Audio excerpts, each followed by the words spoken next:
भवतु सर्वमङ्गलं रक्षन्तु सर्वदेवता सर्वसुदानुभावेन सदा सुखी भवन्तु ते भवतु सर्वमङ्गलं रक्षन्तु सर्वदेवता सर्वधर्मानुभावेन सदा सुखी भवन्तु ते भवतु सर्वमङ्गलं रक्षन्तु सर्वदेवता सर्वसंगानुभावेन सदा सुखी भवन्तु ते। दौंड तालुक्यातील मौजे पाटस विश्वशांती बुद्ध विहार या ठिकाणी भारतीय बौद्ध महासभा तसेच समता सैनिक दल आणि या ठिकाणी विश्वशांती बुद्ध विहाराच्या माध्यमातून श्रामणेर शिबिर आयोजित करण्यात आलेले आहे। या श्रामणेर शिबिराच्या अनुषंगाने दौंड तालुक्यातील ग्रामीण भागातील युवा तरुण आणि बौद्ध समाजातील अनेक युवकांनी श्रामणेर शिबिरामध्ये चिवर घेतलेले आहेत। या शिबिराच्या माध्यमातून बौद्ध धर्माचा प्रसार व्हावा हा या उद्देशाने या शिबिराचे आयोजन करण्यात आलेले आहे। बंधेजी जय भीम। नमो बुद्ध। तर या शिबिराचा नेमका उद्देश काय आहे?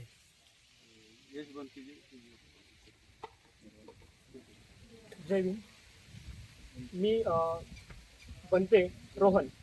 सांगण्याचं असं तात्पर्य आहे की दौंड तालुक्यामध्ये हा प्रथमतः शिबिर असा मोठ्या प्रमाणामध्ये साजरा होत आहे। त्याचप्रमाणे 10 दिवसीय शिबिर आणि त्यानंतर 2 दिवसानंतर समता सैनिक दल शिबिर हे देखील भारतीय बौद्ध महासभा आणि विश्वशांती बुद्ध विहार या निमित्त आयोजले आहे। तर आमच्या सारख्या नवीन पिढीला जसे की डॉक्टर बाबासाहेब आंबेडकरांनी आपल्याला बुद्ध धम्म दिलाय 1956 साली, तर ते बुद्ध धम्म पुढे प्रसार आणि प्रचार कशा प्रकारे करायचा व ते कशा प्रकारे आचरणात आणायचा हे या शिबिराचा मेन उद्देश आहे। तर त्या उद्देशाने आम्हाला आमच्यासारख्या पिढीला एक चांगला संदेश देणारं शिबिर आहे। तर त्या एवढंच बोलतो।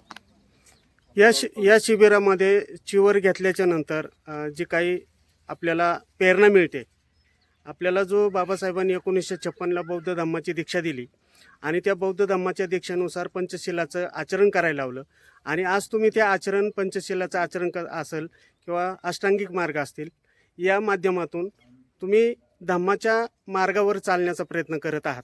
हे जे भारतीय बौद्ध महासभेने जे 10 दिवसाचं शिबिर राबवलेलं आहे ते खूप वर्षांनी म्हणजे 2017 नंतर हे पहिल्यांदाच हे शिबिर पाटस इथे राबवलेलं आहे आणि आम्ही इथून पुढं बुद्ध धम्माचा प्रसार आणि प्रचार करणार आहोत। आणि आम्ही जे चिवर घेतले हे बुद्धांचं चिवर आहे, याचं खूप महत्त्व आहे आणि प्रत्येक घरामध्ये एक श्रामणेर होणे खूप गरजेचे आहे। कारण बुद्ध धम्म जर आपल्याला कळाला तर नक्कीच चांगली देशाची प्रगती होईल आणि पुढं आपल्याला चांगलं काम करता येईल। एवढंच बोलतो, थांबतो। जय भीम। 1956ला बौद्ध धर्माची दीक्षा बाबासाहेबांनी भन्ते चंद्रमणी यांनी बाबासाहेबांना बौद्ध धर्माची दीक्षा दिली आणि त्यावेळेस बाबासाहेबांनी बौद्ध धर्माची दीक्षा घेत असताना लाखो अनुयायांना संबोधित केलं होतं आणि संबोधित करताना बाबासाहेब स्वतः म्हटले होते, हा बौद्ध धम्माचा गाडा आहे, तुम्हाला पेलवला तर तुम्ही याला हातभार लावा, जर पेलवलं नाही तर आहे तिथं राहू द्या। बाबासाहेबांचं हे वक्तव्य त्या काळामध्ये होतं आणि बाबासाहेबांचं स्वप्न पूर्ण करण्याचा निर्धार आपण विश्वशांती बुद्ध विहाराच्या माध्यमातून दौंड तालुक्यामध्ये करत आहात। गेले 3 वर्षामध्येही आपण शिबिर घेतलेलं आहे आणि 3 वर्षामध्ये अनेक श्रामणेर दौंड तालुक्यामध्ये तयार झालेले आहेत। या श्रामणेरच्या माध्यमातून बौद्ध धम्माचा गाडा आजपर्यंत कशा परिस्थितीमध्ये आहे आणि पुढे कसा चालेल या संदर्भात आपली थोडी माहिती द्यावी।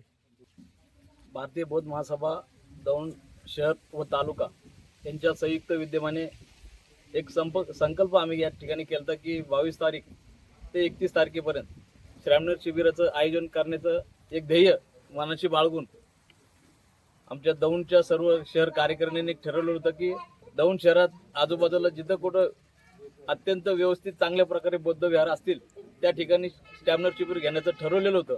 परंतु एक दुर्दैव आहे की दौंड शहरात आत्तापर्यंत आजतागत चांगल्या प्रकारचं बुद्ध विहार दौंड शहरामध्ये आम्हाला भेटलेलं नाही। मी एक भारतीय बौद्ध महासभेचा छोटासा कार्यकर्ता या नात्याने पाटस इथल्या विश्वशांती बुद्ध विहाराचे सर्व कमिटी त्यांचे विश्वस्त एक छोटासा कार्यकर्ता या नात्याने त्यांचे मी अंतःकरणापासून मनपूर्वक आभार मानतो की आमच्या विनंतीस मान देऊन त्यांनी आम्हाला या ठिकाणी श्रामणेर शिबिरासाठी बुद्ध विहार दिलेलं आहे। आणि एक आनंदाची गोष्ट आहे. एक चांगलं ध्येय आम्ही म्हणजे चांगलं काम करण्याच्या दृष्टिकोनातून या ठिकाणी पाऊल उचललेलं आहे. आतापर्यंत पुणे जिल्ह्यात भरपूर श्रामनेर झालेले, पण मला वाटतं पानसरे साहेब की एकच असं शिबिर असेल की विश्वशांती बौद्ध विहाराचं की त्यात सर्वात जास्त जवळजवळ 22 ते 24 श्रामनेर या ठिकाणी तयार झालेले आहेत. याचाच अर्थ कुठेतरी बाबासाहेबांनी 14 ऑक्टोबर 1956 ती बौद्ध धर्माची आम्हाला दीक्षा दिलेली, जे सुशिक्षित तरुण वर्ग आहे तो आज धम्माकडे वळतोय. एवढंच या ठिकाणी मला सांगावंसं वाटतं. श्रामनेर शिबिर आपण घेत आहोत, परंतु आपल्या समाजामध्ये अनेक कुटुंब असे आहेत की त्यांना श्रामनेर म्हणजे काय या विषयावरती माहीत नाही आहे. श्रामनेर म्हणजे बौद्ध धर्माचं मूळ आहे आणि श्रामनेर झाल्याशिवाय बौद्ध धर्माची दिशा आणि त्याची वाटचाल कशा प्रकारे केली जाईल किंवा कशी करता येईल हे श्रामनेर झाल्यावरच आपल्याला समजतं. तशी बौद्ध धर्माची ही ओळख ही आपल्या वर्तणुकीतून सिद्ध झालेली आहे आणि ती वर्तणूक श्रामनेर शिबिराच्या माध्यमातून आपल्या जीवनामध्ये निर्माण व्हावी आणि आपण त्या वर्तणुकीच्या माध्यमातून श्रामनेर शिबिराच्या माध्यमातून आपलं जीवन सफल होईल, सुखदायी होईल, आनंदी होईल असा हा मार्ग तथागतांनी सांगितला आणि तो बाबासाहेबांनी आपल्यापर्यंत पोहोचवला. आणि आज आपण तथागत गौतम बुद्धांचा हा धम्म पुढे नेण्याचा प्रयत्न करत आहोत. डॉक्टर बाबासाहेब आंबेडकरांनी आपल्याला अनेक उपदेश दिलेले आहेत. बुद्ध आणि त्याचं धम्म या ग्रंथाच्या माध्यमातून बाबासाहेबांनी आपल्यापुढे एक आदर्श ग्रंथ ठेवलेला आहे आणि त्या ग्रंथाच्या आधारे आपण ह्या भारतीय बौद्ध महासभेच्या माध्यमातून आणि बुद्ध आणि त्याचं धम्म अनेक असे त्रिपिटक आहेत, असे ग्रंथ आहेत, त्या ग्रंथाचं वाचन करून बौद्ध धर्माचा प्रसार करत आहोत.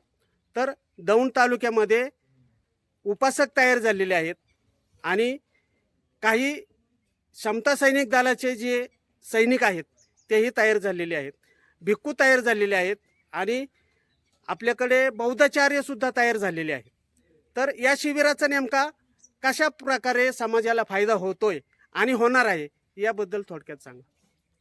सर्वात पहिल्यांदा नमो बुद्धाय जय भीम.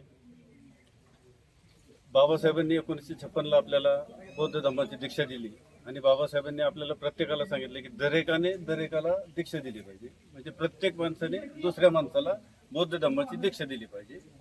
बौद्ध धर्माची दीक्षा देणं म्हणजेच काय तर माणूस घडवणं. महत्वाचा त्याचा मूळ गाभा जो आहे ना तर माणूस घडवणं. आज जे श्रामनेर शिबिर भारतीय बौद्ध महासभा दौंड शाखा, दौंड तालुका शाखा, शहर शाखा आणि भारतीय विश्वशांती बौद्ध विहार यांनी जरी घेतलेलं असेल तरी आज या ठिकाणी जे 24 श्रामनेर प्रशिक्षण घेत आहेत तर माणूस घडणे, माणूस बनवणे आणि दुसऱ्याला माणूस बनवणे, माणसाने माणसाबरोबर माणसासारखं राहिलं पाहिजे हे नियम या ठिकाणी दिले जातात. श्रामनेर शिबिर बौद्ध व्यक्तीने प्रत्येकाच्या घरातील प्रत्येक व्यक्तीने हे श्रामनेर शिबिर करणं गरजेचं आहे. कारण या शिबिरामध्ये सगळ्यात पहिल्यांदा बाबासाहेबांचे विचार शिकवले जातात, बुद्धांचे विचार शिकवले जातात. त्याचबरोबर 10 पारमिता आम्हाला दिल्या जातात, 10 शिलं दिल्या जातात. 10 दिवस आम्हाला 10 शिलं पाळावे लागतात सगळी आणि संपूर्ण बौद्ध धर्माचा अभ्यास करावा लागतो.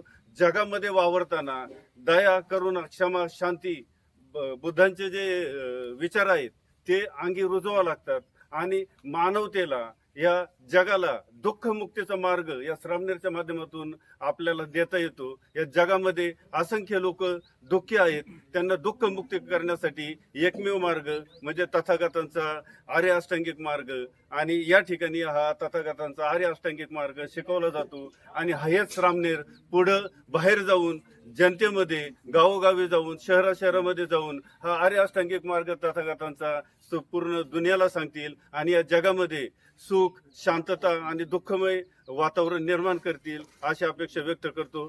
जय भीम, जय बुद्ध, जय भारत. आज या सर्वांचे ज्येष्ठ आहात आणि तुमचा मार्गदर्शक या सर्वांना लाभणार आहे. तर सांगायचं तात्पर्य असं, भंते नागसेन आणि राजा प्रसेनजित या दोघांमधला संवाद आहे. भंते नागसेन आणि राजा प्रसेनजित या दोघांमधला संवाद आहे. ज्यावेळेस नागसेनला राजा प्रसेनजित भेटायला जातात त्यावेळेस नागसेनजी त्याला राजाला विचारतात की तू कसा आलात? तर प्रसेनजित राजा म्हणतो या रथामध्ये आलोय. नागसेन भंतेजी म्हणतात रथ कुठे दाखव. रथाकडे पाहिल्याच्या नंतर तो म्हणतो ही काय ना हा रथ आणलाय. मग नाही म्हणले मला हात लावून दाखव रथ कुठे आहे. तर राजा प्रसेनजित एका रथाच्या पार्टला हात लावतात आणि म्हणतात हा रथ आहे. भंतेजी त्यांना सांगतात तो रथ नाही आहे, त्या वस्तूला नाव आहे. मग रथ कुठे आहे?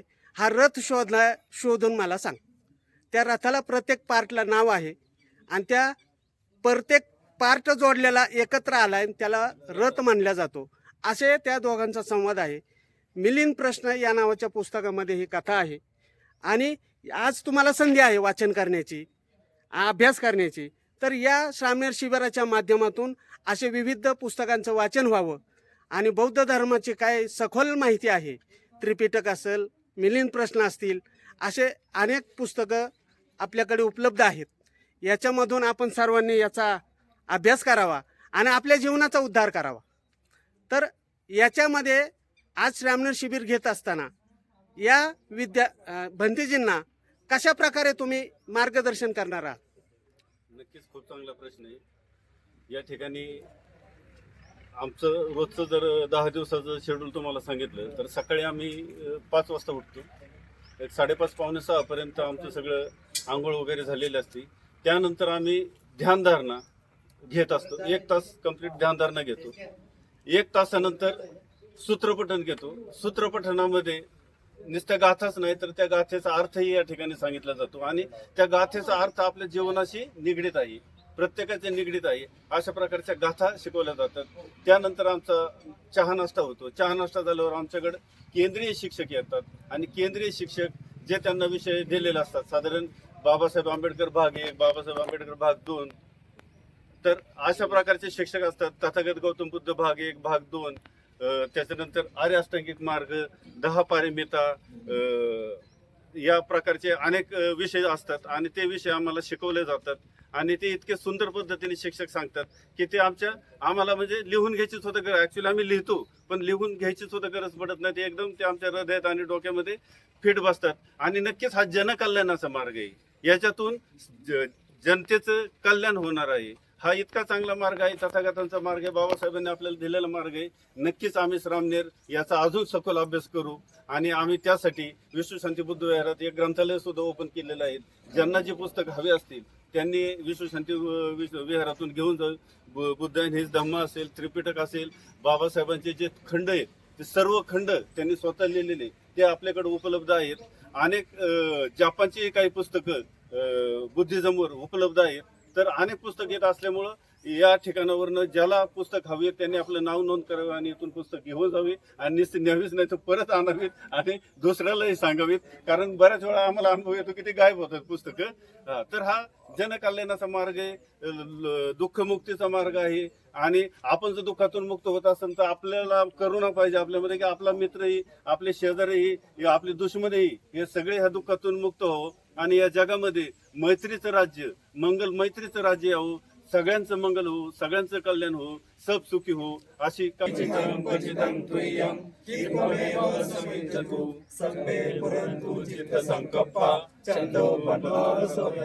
आयु आरोग्य संपत्ती सर्व संपत्ती ततो निपान संपत्ती इग्नाते समंजतो. साधु साधु साधु.